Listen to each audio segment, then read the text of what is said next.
What is up, Coach Emma here, and welcome back to the Fit Habit Life podcast, where we cut through the noise, talk real health and fitness, sustainable fat loss, and habits that actually work. And today on the podcast, I have a super special guest back for a super special episode. This is my husband, Fit Habit Joe. Hello. Yeah.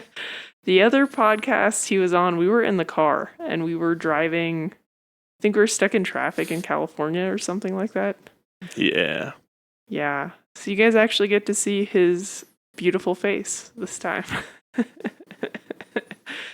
But anyway, I thought it'd be fun to have him on because when this podcast drops, it will be my 1 year anniversary of leaving my stable job to coach full time. So thought it'd be fun to have him on here. So welcome. And what a year it's been. Yeah, that's the understatement of the year. Holy smokes. So here's how it went, right? So Emma on the podcast, a lot of times she'll mention her father-in-law, my dad. So I think it was, the day after you put in your 2-week notice, we're playing Mario 64 at like 8 p.m. And I get a call from my mom going, "Hey, Dad was passing out, and we called the ambulance, and yeah, we're on the way to the hospital now." It's like, oh boy. So yeah, that's how that all kicked off. Yep, that's how the 2025 started. And to this day, Emma will not play Mario 64. Yeah, it's kind of, I don't know, weird. I still want to play it at some point, but kind of It's a traumatizing. classic, but yeah, I understand that. Yeah, so that's how the year started. And then a variety of different health issues for us arose. We got a home. I started having my wonderful gut issues. That you already had. Well, they got really bad. Yeah, that was exciting. Very exciting. And to bring everybody up to speed, that basically manifested itself in, I mean, you'd think, okay, your gut issues got bad. What's going on? You're having like, stomach IBS, pains, maybe yeah. IBS symptoms. Yeah, absolutely. That's a common one. No, my BMs were, for the most part, fine. I started having random panic attacks. Just out of the blue. Like I'd be walking along, listening to something funny on my phone, sun's out, just going on a little walk after a meal. And all of a sudden, doom, doom, doom, doom, doom, doom. Oh, no fun. Yeah, pretty terrible. And Yeah. that was the episode for those of you who want like more detail. Go to What's Wrong with Joe. Oh, This is yeah. my husband Joe. So that was the episode we did in the car. Yeah. So crazy year, but good year. Good year, I'd say. But yeah, anyway, just wanted to celebrate and I figured I'd have him on and he's just going to ask me whatever he wants to ask me and I will answer honestly to the best of my ability based on whatever he asks me. So this should be an interesting one, guys. I don't have all that much prepared, but things are coming to me. Uh-oh. So let's start with one that could be seen as a softball question or a hardball question. All right. Okay. This could be a 90-mile-an-hour pitch. Why don't you like food that is cooked on a flat top? That's not accurate. Well, okay. Or you have some reservations about it? It's not reservations. Whenever I've gone to a diner that had shitty food, they cook it on a flat top with like a bunch of oil, and it just reminds me of that, and it looks disgusting. So that's why I don't like it. Not because it couldn't be good, but because of that. I understand. Yeah, that's one of the many tragic things about fried or sautéed foods is that like you got to be super careful with the oil Well, because it soaks up. Okay, it depends on how narrow your calorie margins are and all that, but it can sneak up on you. I just think it's disgusting at this point. So, and it's not like it's the calorie. It's like, I don't care. It's like greasy food on my plate just doesn't sound good. Like, that sounds disgusting. Yeah, once you notice it, it's hard to unnotice it. Yeah. And just for those of you who don't know my husband very well, I, probably most of you, he is a fat man inside a sexy man's body. So It's true. Guilty as charged. So he will eat literally anything. He thinks everything that I think sounds disgusting sounds delicious. Deep fried anything. He's a fan, huge fan. He loves all the nasty stuff that I hate. He would, if he could, just eat junk all the time. Okay, now here's the difference between the two of us. Emma, what's your favorite kind of sandwich? Now, there are many that you like, but just off the top of your head, Favorite kind of sandwich? favorite kind of sandwich. I don't know. Trying to think what comes to mind. I was guessing something with like chicken, maybe some pesto. Oh yeah, yeah. I like chicken pesto sandwiches, panini pressed, maybe. Yeah, it's probably up there, but it has to be done right, like properly, you know. Yeah. So for me, Monte my Cristo. favorite sandwich, Monte Cristo. Oh yeah. Oh yeah. The Monte only Cristo's reason legendary. he's not obese is because I write workouts for him and I pick the food that's in the house. It's true. It's true. Man. Opposites attract, I guess. Apparently. So now, hey, let's move on to some more questions about the podcast specifically. Oh. So okay. now how many episodes is this going to be? Like we're pushing 100. 89. Yeah. I was going to have you on for the 100th episode. So I probably will have you back on for that one to also stay ask tuned, me folks. questions. Unless this goes really poorly. Well, I'll try to make sure I don't throw the whole thing. But okay, so I mean, that's a lot of episodes. How does that feel? Like, do you ever feel like you're retreading something that you always talk about? Like, I don't know. What does it feel like to put out that much content? If we're being honest, coaching is, in general, talking about the same shit all the time in a different way. So, podcast, pretty similar. I try to keep a variety or talk about things that are pertinent to my life or what my clients are going through. So, it kind of keeps it fresh in that the situations themselves are probably a little bit different, but it's generally speaking like same topics or same message. Same principles in a different context. Yeah, basically. So it can resonate for that's valuable. people. It makes it easier to apply in different situations. It's like, Mhm. oh yeah, I remember Coach said that. But, oh, now I can apply it to this. Okay, yeah, that makes sense. Yep. Cool. Now, how does it feel to have been full-time for a year? Do you feel a sense of accomplishment? Because all things considered, you're doing pretty well.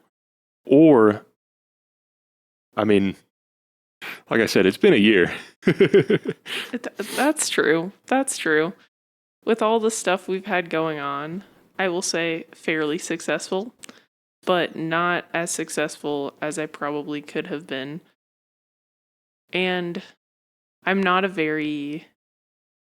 So there's one of my favorite books for any entrepreneurs, type A driven people is 10x is easier than 2x and The Gap and The Gain. And I never look back at the progress that I've made. I'm just always continually, and so that's what The Gap and The Gain kind of talks about. I'm always thinking about where I should be already. And so that's what drives me. It's like I'm never satisfied. which is good, kind of, but also not good because I never really celebrate what has happened. So, anyway, I'm thinking I should be more further along. But I guess, yeah. So, I don't know. I'm proud of where I have come. I guess I'm proud that I've survived a year without a stable income, thanks to you. And actually, that's part of why I wanted to have you on, because this wouldn't have been possible without you, like, supporting me and dealing with my irritability and the stress levels. So he's the man behind Fit Habit. Without him, none of this would have been possible. This is something that I knew, but it feels good to hear you say that. You're welcome. You're welcome right back. He also edits the podcast, guys. So he's like a big audio guy. So he's been helping with that. And now he does my show notes. So that's one less thing that I have to do. Yeah, kind of, sort of. I sanity check the show notes. And that's important. And having another perspective on that kind of thing can be pretty valuable. Okay. So, do you feel like the way that you feel about your coaching business is there a parallel there between how you feel about that and how a lot of your clients feel about their fitness? Yes. Like the always, oh, I could have been doing better and I should be here already. Well, there's a lot of parallels. That is probably part of it. I don't know if I'd say like all of my clients are that way to where they're like, oh, I should already be here. I think a lot of them are realistic, and I try to make them focus on the small wins, which is ironic because I don't do that for myself personally. But I think like the parallels are that like running a business, really you have to stick to the basics and not overcomplicate things and just get really good at one thing and dial in that one thing and then move to the next thing. If you want your business to grow and be effective. And a lot of entrepreneurs have like squirrel brain, or they have all these ideas all the time and they want to do all of them. And then they try a lot of them at the same time and don't do very well in any of them. And I have done this many times.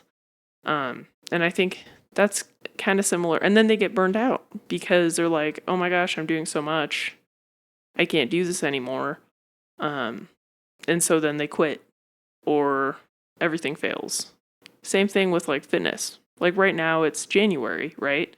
So a lot of people are getting started on resolutions and they're like going from no time in the gym to like an hour every day.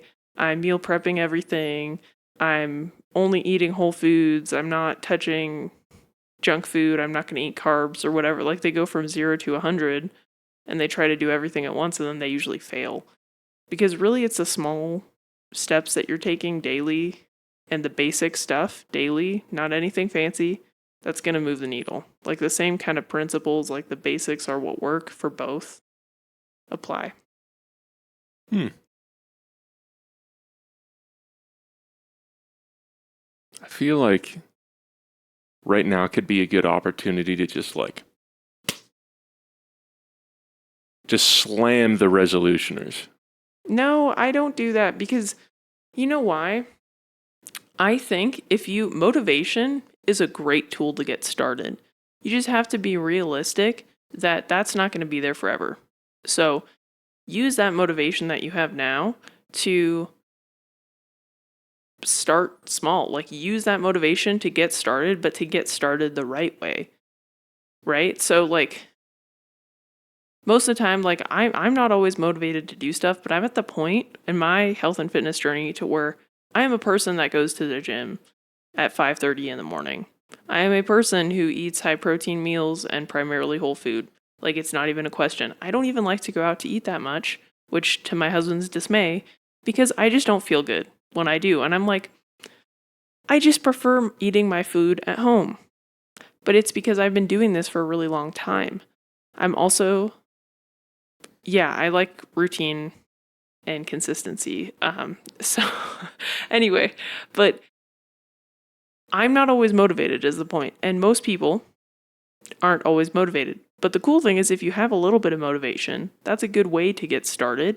But you just have to get started the right way. And so that's when, like, if you've never done anything the right way before, you're constantly starting on New Year's and then failing after 4 to 6 weeks or whatever, like mid-February, you're not working out anymore, you're done with the diet, whatever, then you should probably invest in a coach because that's just going to help you avoid those pitfalls and like set you up for success long term if you have the right coach. Also, there's still some really shitty coaches out there. I see stuff all the time and I'm like, how do people still fall for this? But I live in a bubble. So, anyway. Yeah. I don't know. I guess that resonates a lot with me, at least personally, because usually it wasn't New Year's that was making me do a resolution. It was something just set me off. And I was like, okay, I need to make a change. But then I'd go ham. Like I'd be in the gym all the time. I'd be lifting as heavy as I could go. I'd be like trying to do sprints and stuff to get cardio. Yeah, I can't true imagine story. that. What? Wouldn't I look so graceful? No, but yeah, I never got the results that I wanted. And after not getting the results that I wanted, it was like, okay, well, why am I still doing this? So when something else came up, it's like, okay, well, I guess that's not a priority anymore. I stopped doing it. Even when I was pretty consistent for like 3 months at a time, I was working hard, but I wasn't working smart. So it didn't work. Me with my business at the beginning. But like right now, just to fill you guys in where I'm at, like I'm still coming off this like stupid panic attack gut thing. So You're way better though. yes, We I ordered him another absolutely poop am. test. Oh yeah, that's gonna Woo! be fun. Yep, gonna have to play with poop and put it in a box, and ship it off. Fun times. But yeah, so I'm still coming off of that. Like I've had gut issues for who knows how long. They just weren't that bad. So now I'm slowly creeping back up the other way. But despite that, like I've been tracking pretty consistently. And it's very easy for me to overeat. I can put down a ridiculous amount of food. It is Like- insane. Like he's literally probably eaten, I've seen it, probably you eat 4 pounds of meat in a sitting. Like I think like actually like a couple times I've seen you do that. Your stomach always hurts after, but you're like, well, it was good. No, my stomach doesn't hurt, but like usually half of that will be pork, like pretty greasy pork. So I'll just feel kind of rough. But Barbecue. yeah, same difference. Mhm. But and the workouts that I'm doing right now, they're not the kind of workouts that I really enjoy. Like for me, it's like, hey, I want to go in and bench. I mean, I want to go in and squat, even though I'm awful at squatting. I want to go in and like deadlift, big weight, whatever. I want to do like curls, get a massive pump, look really funny, and all like. But no, right now I'm doing this like, what do you call it, unilateral? Yeah. So we snowboard. Yeah. Snowboard season has been really terrible here, but we are going to Whistler for a week. And so we're going to be snowboarding for like 5 days. So I'm like, you need to work on your unilateral training just because you're going to really feel it, or you could probably get injured if you haven't trained in different planes of motion for a while. So that's why I added that in. But the upper body is still primarily bilateral compound lifts. So, Yeah. sorry. No. So on top of the workouts that feel really lame and aren't pushing me that hard, even though I am sore at, they are doing stuff. Mhm. Despite that I'm eating more than I was, when I was going through the gut protocol. And I'm pretty consistent on steps. Not near as consistent as I should be, but yeah, I guess that's the main takeaway is I'm not that consistent on steps. I'm still losing body fat. Yeah. So the TLDR of that is, holy moly, work smarter, don't work harder. This is also actually hire working. Fit Habit coaching. Just kidding. That's a shortcut. That is a shortcut. If you have the means and the will, just do it. You do what she tells you to do and it'll work. And I mean, the habits thing, that's a big aspect of Fit Habit if the name didn't clue you in. So I've always had really dumb habits. For example, high school. I would not eat a bunch of meals because I didn't like the food they had at school and I didn't like the food I could pack. So That's I'd come fair. home and I'd bake a tray of nuggets. I'd slam that all down. And then I'd, go do homework or go to band practice or whatever. Yes, I married a band nerd, people. I'm a percussionist. It's different. But yeah, I've always had really bad habits. Part of that is my ADHD. It's just easy to get in a really bad groove. But And man, you married a type A lady who... yeah, but it works. Yeah. Okay, here's an example from the other day. I forgot to track 2 meals. I was making a mental note of how much that I was eating. I was weighing everything like I always do now. Making a mental note of it and everything, and I just forgot to put it in. Of course, Emma would say, I should be pre-tracking, which is true sometimes. Correct. Sometimes. But sometimes I got to be a little flexible. So it's if I'm going to have to undo all this work, then it doesn't make sense to pre-track. But you get the idea. So I messed up tracking. And then we went somewhere over the weekend and I didn't track anything except dinner. So I had no idea what my intake was because it's depending on what you go to eat, how the heck are you going to even know that? The next day I'm oh man, I really don't feel like tracking. This is a write-off now. I don't care. But you know what? I just tracked. The rest of the day, and after that, throughout the rest of this week, I haven't missed a beat. I've tracked basically everything. In fact, I've tracked everything. When you build these habits, it's easier to get back into that groove, even if you struggle with that sort of thing. Yep. Now, do you have any questions for me?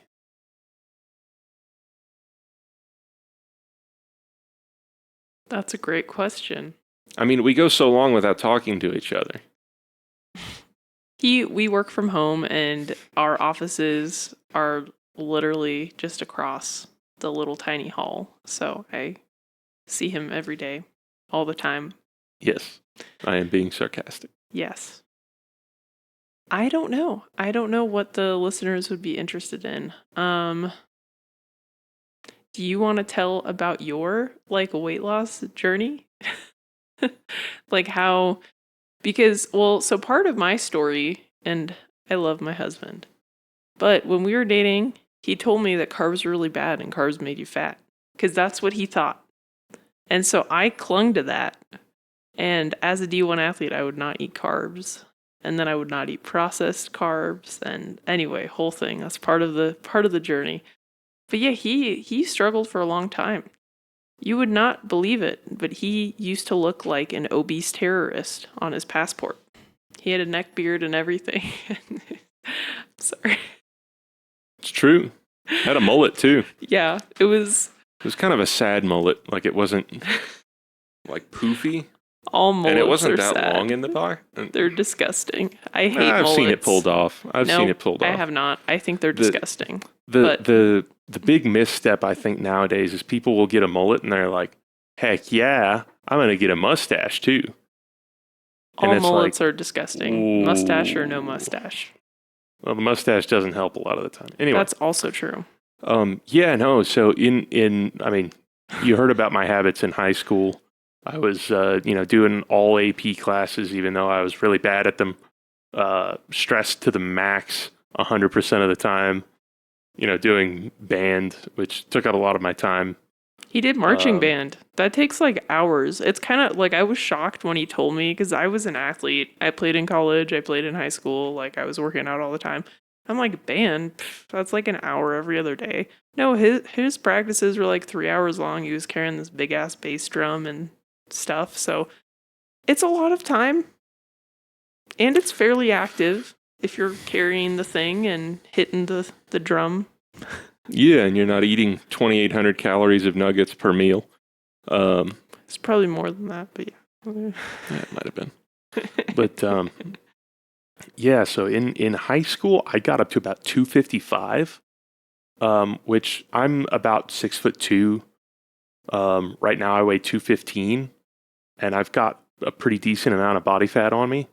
I think you're because of your history, you're a lot more critical. Well, we're all critical of themselves. I don't like how I look still, but that's another story for another day. I think you look really good. But well, I'm glad, but like, let's just say I could be leaner and still be healthy. Yeah, but I mean, so okay. Same frame with less muscle and 255 pounds, 40 more pounds on me. Like it was, I didn't look like real pear-shaped or anything, but I had a gut going. It just kind of sat there and sagged. So like toward the end of high school, I was thinking like, man, I got to make a change. Like all my friends got girlfriends and stuff and everything. Little did I know it was just because I was kind of weird. But well, you got married. The physique first, didn't help. So. The physique didn't help. So yeah, I got to thinking, I got to make a change. So I'm trying to figure out, like what's a good way to lose body fat, and the big thing at the time was keto. Like that was a big thing. So I was doing that, and I was doing my little workouts, skipping leg day a lot, as you do. Hey, don't act like high school dudes. Don't act like you don't. I don't think there are any high school dudes listening to this. I don't think. Hey, you never know. Probably. Somebody might be going through the backlog. Who knows? But yeah, no. Like, and it was kind of working. I got more muscle on me than I had before. It's because you were eating protein. You were eating protein. I was eating protein. Yeah, and you were strength training. While not effective, you were still doing that. And that's with strength training, right? There's optimal, there's effective. But at least if you're touching weights and you're taking some rest period, even if the exercise selection or the order is dumb or you're constantly doing the same things over and over again, you will see some changes. Maybe not as quickly as you could. But anyway, sorry to interrupt. No. Then I got to college and kind of just maintained.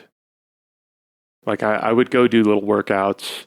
College was when I was finally able to do dips and pull-ups. When I did my first pull-up was college. Luckily, outside the dorm room, there was a pull-up bar. So I'd go out there and I'd kind of do the, like, you hang and then you kind of flex your back, bring yourself up off the ground just a little bit, and then go back. Get used to that and then try to go up a little further. Finally, I did one, and I'm like, oh, okay. Best feeling ever. Yeah. And I was like, okay, then there's 2, then there's 3. But that was like the most gains I ever got in college. Yeah. After that, probably, let's see, junior year, end of sophomore year, junior year, I got diagnosed with ADHD finally. And I got put on Adderall, which helped a lot with class and also suppressed my appetite a lot. So from there, going into our senior year, which is when all the lockdowns happened, and we all had to do college from home. We were in California, and we were in the strictest county in the whole U.S. Yeah. from there, I was under eating a lot just because I didn't really feel like eating. He was depressed. That didn't help. Yeah. But And also, I love your parents, and their eating habits now are the best they've ever been, but terrible eating habits. So that didn't help. yeah, that was when I finally discovered that the pasta and meat sauce that my dad had been making had cumin in it. You know, the spice, cumin. And I'd always wondered why it tasted kind of off when he made it. But let's just say that helped with not eating a whole lot of it in one go. Love you, Dad. He probably doesn't listen to this, but if he does, love you, Jim. You're great. that was when I discovered that. But yeah, I would go and lift like in the garage. We had these really junky weight set. It worked. It worked kind of like it was a little narrow for me to bench on, and I'm not that broad of a guy, but that made it really hard. It was like, okay, to get the actual like good form for this for chest, bench press. I would like pinch my hands every time I racked it. So I didn't really like working out. I would go do a little bit of it just to do a little bit of it and then be done with it. That and the Adderall would kick up my heart rate a little bit high. So it always kind of scared me. But yeah, I was the weakest I'd ever been, but I was also very lean. So I was like, hey, this is cool. I look kind of good now. No, you look so small. You were so small. Your face is like a little baby face. Like you were like tiny. It was angular. You were tiny. With my big old jaw, I was tiny? You were small. You looked like a child. A funny looking child. But yeah. But then after that, like I was like, well, then we did the fasting thing. Then beer came into play a lot, and we were eating more indulgent foods. And then we moved to Utah. Right? And then I made you eat a lot of food and too much food, and you put on a lot of body fat, and you were really inflamed. Well, at the time, I was not tracking. That's also true. You were eating a lot of peanut butter. And was I? Yeah, because you were like, I'm having... Oh, yeah, that's right. I put it in my yogurt thing for breakfast. I'd get this, what is it, the Oikos 0%? Faye. Faye, yeah, the Faye. Phage. It's the best kind of Greek yogurt. It is, for sure. It doesn't have that, like, funky aftertaste that a lot of them have. So I was all about that. I would make this thing for breakfast that was like that and a lot of it, like a third of one of the big tubs. And then like a cup of blueberries, frozen blueberries, and a shit ton of peanut butter. Yeah, quite a bit of peanut butter. Like a lot. Yeah. Mm-hmm. Tasted great. And my lifts went up a lot. Like there was a part of that year when I was able to like 4 reps curl 50-pound dumbbells. And then I don't know what's a lot for a guy. For me, that was a ton. Okay. Like I had never been able to. I'd been in like 35s would smoke me after a couple sets of 8, and I'd been there for years. But yeah, I was like curling 50s. Our little like janky, like off-brand adjustable weights went up to I think 52.5, and I could crank it all the way up and do like overhead dumbbell press with 52.5s, and I was like, yeah, I'm a big boy now. This is daddy weight. And I still have a video of it. I did like a set of 8 bench press with 225. And I was like, oh yeah. You've done 315. I did 315 for a rep on accident because I miscounted the plates. Thing. That's like a really, really big deal. Like I didn't realize how big, like I can't do 135. It wasn't that great of a rep. Yeah, but it counts. I got it back up on the... That's not common. And like what I have some coach friends, they were talking about this the other day, and one guy's like, "Yeah, I'm trying to bench 315." I'm always thinking my husband can do that. Well, is he a big guy? Like, is he? He's a power lifter. No, but I mean frame wise. No, but he's a power lifter. So I assumed that was pretty standard. Like if you're a power lifter, like if you can squat like 400, 500 pounds, like I feel like benching 315 is like check. I don't know. I've never compared myself to other lifters. I'm a tall, big woman, so I assume that I'm probably stronger than a lot of people. But then sometimes I see really short girls in the gym out squat me by like quite a bit. So Well, I mean, it all scales with different parts of your physiology, yeah, right? they have shorter femurs, less to move the weight, like less distance to move the weight to get a full range of motion squat. Right. Yeah, stuff like that. Yeah. So I don't know. I didn't really think that much of it. For me, Well, like your the big arms are thing was long. 225. Your arms are long too. No. Okay. The best benchers for powerlifting have shorter arms because they have less distance to move the weight. I'm serious. You can look it up. Anyway, so that's also why it's impressive because your body is not built to do that. This episode has been very good for my ego. So Okay. thank you. You're welcome. But anyway, we're kind of digressing. But you're basically a lot of ebbs and flows in the journey. Oh, But yeah. I'd say you're probably in the healthiest spot mentally with nutrition, training, physically, like we're still working through your gut issue, but still, like you're a lot healthier now than you were a couple years ago, Yeah. right? Yeah.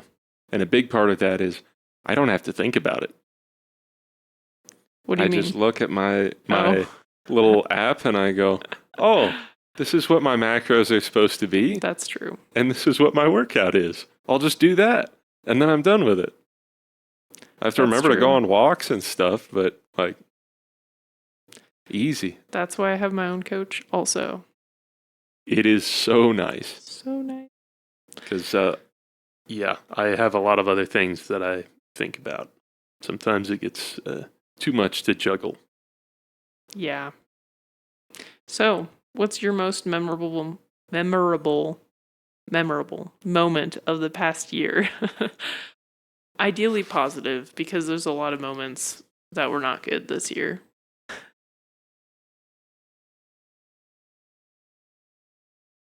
That is tough. That's really tough. Does scary count? Like scary in a good way? We'll say yeah. Why not?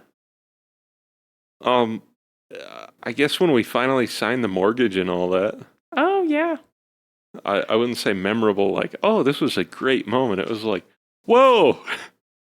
I didn't think mortgage much of now. it. I'm like, our rent for the apartment wasn't that much less. So I'm like, at least we're owning what we're paying for. Like, woohoo! Get out of a shitty apartment with neighbors that are constantly stomping and running around and stuff, and then not have to give a company that you don't like money.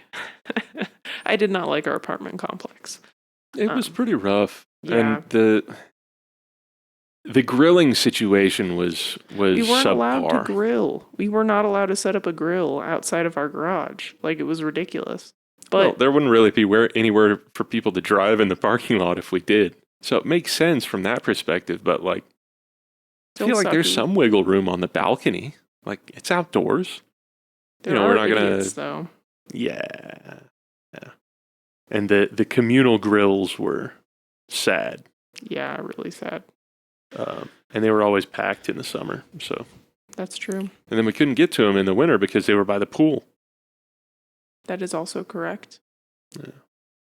Now I grill constantly. That is how I get my protein intake in, guys. Marry a husband that loves to grill. That's the hack.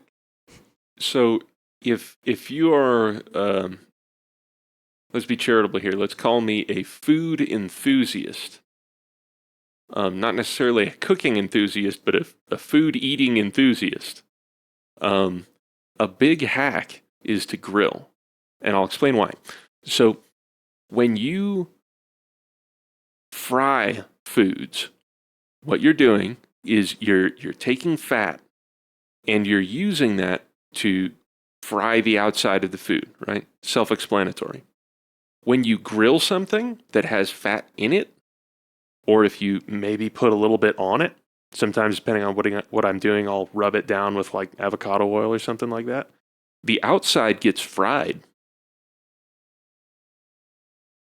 It's good. It's really good. Yeah, I like it. And in the case of like, cuts of beef and that kind of thing, you're not adding any. You don't gotta go crazy with tracking. So it's like, man, this is nice. And propane's pretty cheap in our area. It probably depends. California, it's probably expensive. It can't be that much more. Because like market price, how many people are like grilling constantly in California? At least where we used to live, Bay Area. Always. No? My dad always grilled, and so I thought it was pretty common, but I guess there's a lot of vegans. And just people that are like they don't spend any time at home. Oh yeah, they go out live to eat in a lot. like the apartments that are there. Yeah, so that's fair. I feel like that's more of it. Like I can't imagine your average like little tech dude, fresh college grad, like going, "Oh, I need to grill." Know. You never know. You really never know. Yeah, I guess. But yeah, get a grill. Mm-hmm. It doesn't even have to be that nice of a grill. Our grill is like on Amazon, and it's not particularly expensive. Mm-hmm. Sometimes managing the heat is tough when it's windy or really cold out, but like if you get a lot of miles out of it and then you wear it out, you'll know what kind of grill you want after.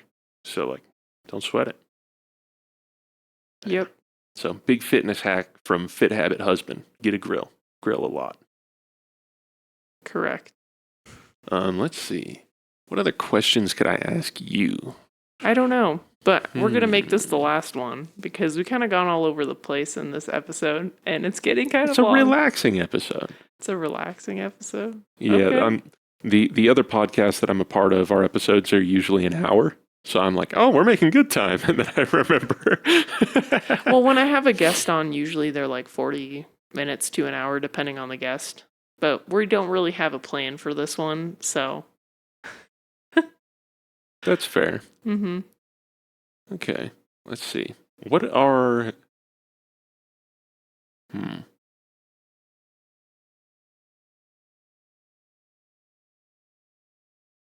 It escaped. It's gone.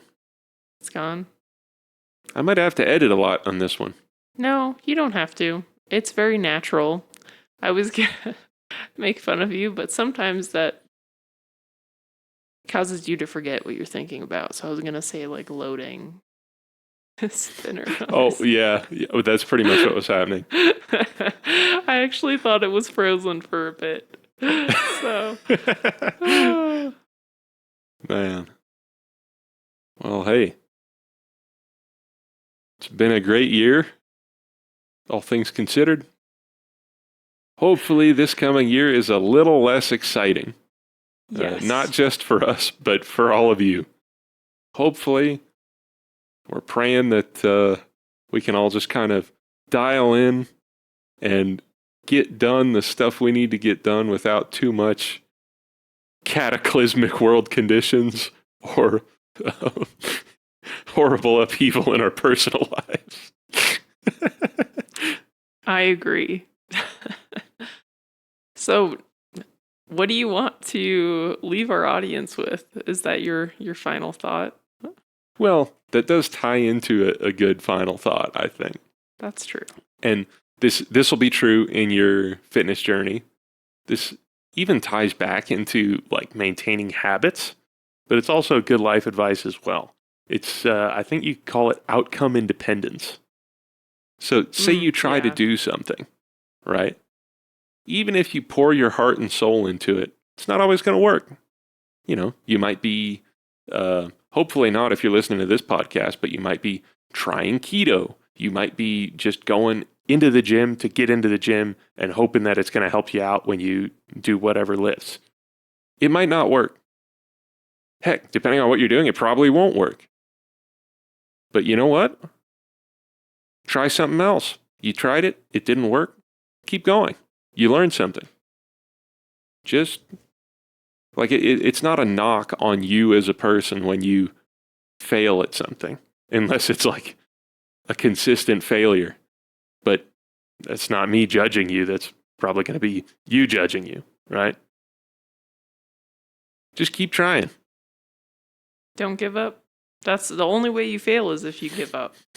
That's what I like to say a lot, because you're going to have setbacks on your health and fitness journey, maybe in business if you're an entrepreneur. But if you keep going and you make adjustments and you keep trying, you're not failing. You're just learning from past experiences and continuing to grow. But if you just quit because one try didn't go your way, then you do fail. Because if you're not actively trying to make changes, you're getting worse. Well, on that happy note.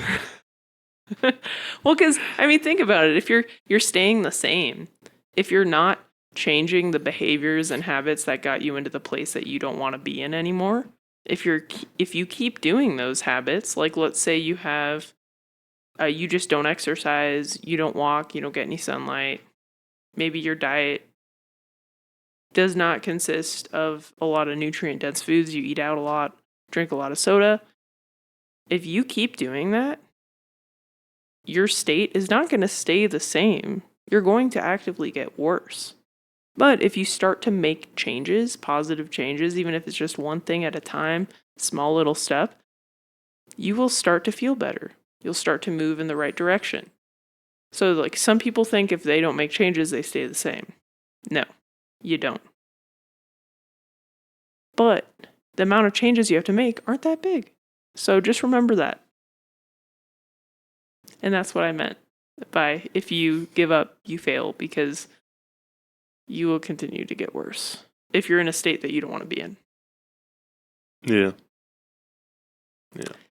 So anyway, on that happy note, thank you guys for listening. If you've made it to the end, if you like Fit Habit Joe, if you want him back on the podcast, let me know. It's very easy. He just lives right across the hall, and I control his schedule because he doesn't remember his schedule, so I know what he has going on. It's true. So we could have him back on. Probably going to prepare him a little bit more so he has more questions next time. But anyway, thank you for listening. Hopefully you got something out of this, and I hope you guys have a great 2026. And I'll catch you on the next one. Peace.